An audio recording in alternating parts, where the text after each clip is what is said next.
para siswa sekalian, yaitu mengetahui tentang kerajinan tekstil, kemudian dapat menjelaskan fungsi dan prinsip dari kerajinan tekstil, kemudian menjelaskan jenis dan karakteristik kerajinan tekstil.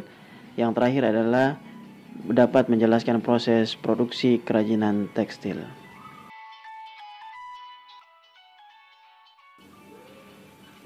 Fungsi dan prinsip kerajinan tekstil. Kerajinan merupakan bagian dari seni rupa terapan yang diartikan sebagai proses produksi yang melibatkan keterampilan manual dalam membuat benda-benda kebutuhan hidup yang dirancang untuk tujuan fungsional atau kegunaan serta memiliki keindahan. Nah, pada kali ini kita akan membahas yaitu beberapa fungsi dari kerajinan tekstil. Fungsi pertama yaitu sebagai fungsi penghias. Kerajinan yang dibuat semata-mata sebagai hiasan pada suatu benda atau sebagai pajangan suatu ruangan. Contohnya adalah hiasan dinding. Fungsi yang kedua yaitu sebagai benda pakai. Apa itu? Yaitu kerajinan yang dibuat berdasarkan tujuan untuk digunakan sebagai kebutuhan sehari-hari.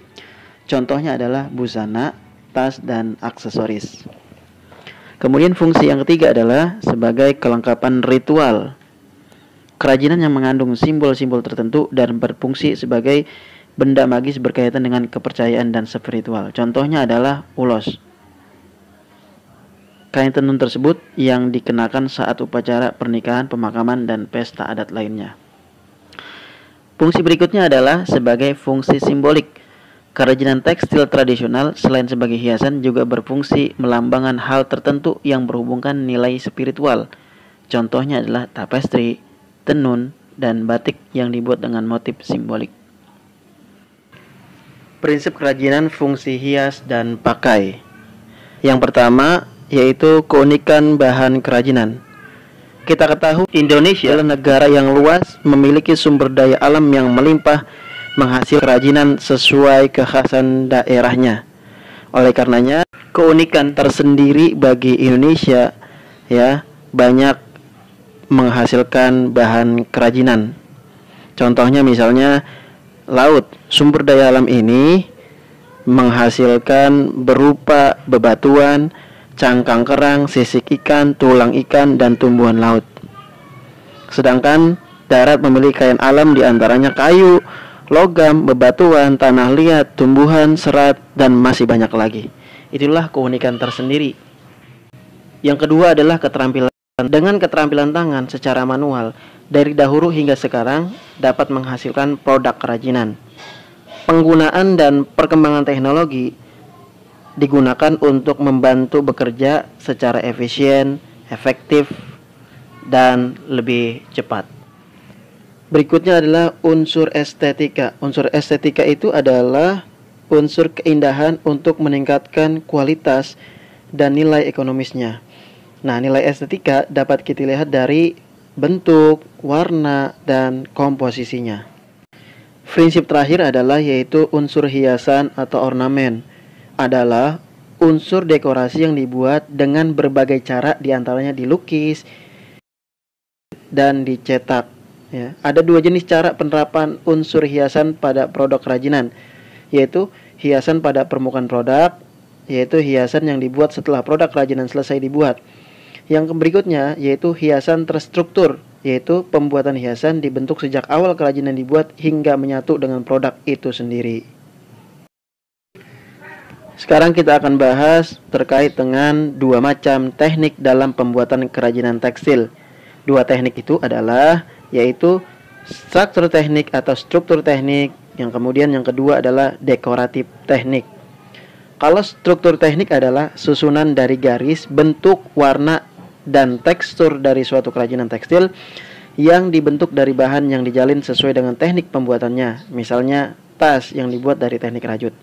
Sedangkan dekoratif teknik atau garnitur adalah sentuhan atau perlakuan yang diberikan pada permukaan busana yang memberikan efek visual dan memperindah penampilan. Misalnya tas kain katun yang dijahit lalu diberi hiasan. Kemudian sekarang kita bahas produksi kerajinan tekstil, yaitu ada 4 macam. Yang pertama ada tapestry, kedua batik, batik klasik dan pesisir. Yang ketiga ada sulam, ada sulam kepala peniti, bayang, rendak, pita. Dan yang keempat adalah jahit aplikasi. Ya, jahit aplikasi ada standar, potong, sisip, pengisian, potong motif, lipat potong. Itulah produksi kerajinan tekstil. Pertama, tapestry, yaitu bahan yang dibutuhkan untuk membuat hiasan tapestry adalah benang tipis untuk lungsi dan benang tebal untuk pakan. Ini adalah contoh benang tipis untuk lungsi. Ini benang tebal untuk pakan. Perlu diketahui bahwa tapestry atau teknik tenun serat itu sudah ada sejak 500 sebelum Masehi di Mesir dan Mesopotamia. Dulu di Indonesia ini ada juga kerajinan dengan yang disebut dengan gedongan atau ATBM, alat tenun bukan mesin. Artinya tapestry ini adalah bukan hal yang baru bagi kita. Alat pembuatan tapestry. Yang pertama adalah kayu spanram yang diperpaku untuk benang lungsi. Yang kedua yaitu adalah batang kayu. Bentuknya menyerupai sumpit sebagai pengikat benang pakan yang berjalan. Proses pembuatan tapestry. 1. Pembuatan lungsi pada pemindangan tenun. 2. Memasukkan benang pakan pada lungsi. 3. Mengganti warna pakan sesuai motif yang diinginkan. 4. Jika ingin menggunakan teknik riak, caranya seperti itu pada gambar. Kemudian, hiasan tenun serat hasil jadi setelah dilepas dari pemindangan. Dan yang terakhir adalah hiasan tenun serat bentuk lain. Kerajinan berikutnya adalah batik. Batik ada 2 macam, batik klasik atau pedalaman, yang kedua adalah batik pesisir. Batik klasik itu adalah batik yang berkembang di masa lalu, ya, seperti di zaman kerajaan Majapahit dipakai oleh kalangan raja saja. Sedangkan batik pesisir yaitu batik yang berkembang di masyarakat yang tinggal di luar benteng keraton sebagai akibat dari pengaruh budaya daerah di luar Pulau Jawa. Ini adalah contoh batik pedalaman. Kemudian ini adalah contoh batik pesisir Pekalongan. Bahan pembuatan batik ada 3, yaitu kain putih, malam atau lilin, dan zat pewarna. Kain putih untuk kita membatik ya, yaitu kain primissima, prima, merce, sutra, katun ya. Sedangkan malam atau lilin itu beda dengan lilin yang biasa kita pakai, tapi ini khusus untuk pembatikan. Dia bersifat cepat menyerap, tidak mudah copot saat pencelupan. Ya. Kemudian fungsinya untuk merintang warna agar tidak masuk ke dalam serat kain di bagian yang tidak dikehendaki. Kemudian ada zat pewarna. Ya, zat pewarna ada 2 macam, yaitu sintesis dan alami. Ya, kalau alami berasal dari alam, sedangkan sintesis itu berbentuk bubuk, penggunaannya harus dilarutkan air terlebih dahulu. Alat pembuatan batik ada 2 macam, yaitu canting dan kompor.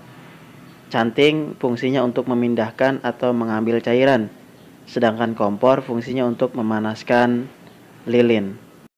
Canting juga ada macam-macam jenisnya, ada canting tulis, canting elektrik, canting cap ya. Canting cap juga ada macam juga. Ada canting cap motif tengah, canting cap motif pinggir, ya. Ini adalah bagian-bagian canting, ada cucuk, nyamplung, dan gagang. Ini contoh gambar canting elektrik. Proses pembuatan batik itu ada 3 tekniknya ya, ada teknik cap, tulis, dan campuran. Kalau teknik cap itu, batik dengan teknik cap diperuntukkan dalam pembuatan batik dengan bentuk pengulangan motif. Jadi ada kain lalu dicap gitu ya, diulang-ulang motifnya. Tidak dilakukan polak terlebih dahulu. Sedangkan batik tulis itu menggunakan canting, ya. Awalnya digambar polanya dulu, lalu kemudian menggunakan canting. Sementara batik campuran, teknik batik campuran itu yaitu antara cap dan tulis dipergunakan untuk meningkatkan kualitas pesanan sebenarnya. Tujuannya agar pekerjaan menjadi lebih cepat dan mudah. Berikutnya adalah kerajinan sulam. Sulam ada 4 macam: sulam kepala peniti, sulam bayang, sulam rendah bangku, dan pita. Sulam kepala peniti itu merupakan sulam dengan tekstur menyerupai kepala jarum pentul yang berukuran kecil. Ya. Kalau sulam bayang yaitu jenis sulaman dengan teknik penempatan kain yang bertindih. Kalau sulam rendah bangku yaitu merupakan jenis sulam yang memiliki fungsi sebagai renda baju atau taplak dan lainnya. Sedangkan sulam pita menggunakan pita-pita dengan berbagai ukuran dan ketebalan yang bervariasi.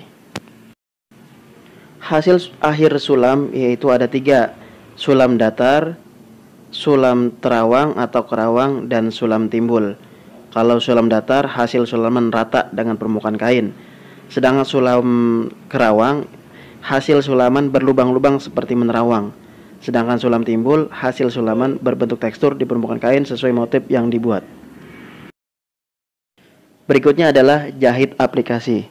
Jahit aplikasi itu, jahit adalah sebuah kegiatan menyambungkan 2 buah kain dengan menggunakan benang dan jarum. Jenis-jenis dari jahit aplikasi yaitu ada standar, sisip, potong motif, lipat potong, aplikasi pengisian. Sedangkan alat untuk membuat jahit aplikasi adalah jarum tangan atau sulam, gunting, jarum pentul, tudung jari, pemindangan, pensil atau kapur, cukil, dan setrika. Sedangkan bahannya adalah benang jahit dan sulam. Ini adalah gambar pemindangan alat untuk membuat jahit aplikasi. Kemudian ini adalah cukil atau pendedel jahitan. Ini adalah tudung jari. Sedangkan ini adalah jarum pentul dan bantalannya. Ini adalah jarum jahit tangan. Ini adalah contoh proses pembuatan jahit aplikasi pada produk bantal. Yang pertama, buat desain terlebih dahulu dengan menggunakan gambar dengan pensil warna di atas kertas. Kemudian buat pola sesuai desain gunting pola dan tempelkan pada kain dasar. Jahitlah satu persatu dengan tusuk veston. Mulailah tempelkan jika beruang seperti mata dan hidung. Buatlah pita untuk bagian leher dan tempelkan pada dasar kain. Buatlah pita dengan buat berurutan melingkar 2 susun. Hasil akhir dari jahit aplikasi dengan bentuk bantal sederhana. Demikianlah video pembelajaran kali ini, semoga bermanfaat. Sampai berjumpa kembali di video pembelajaran berikutnya. Terima kasih atas perhatiannya. Wassalamualaikum warahmatullahi wabarakatuh.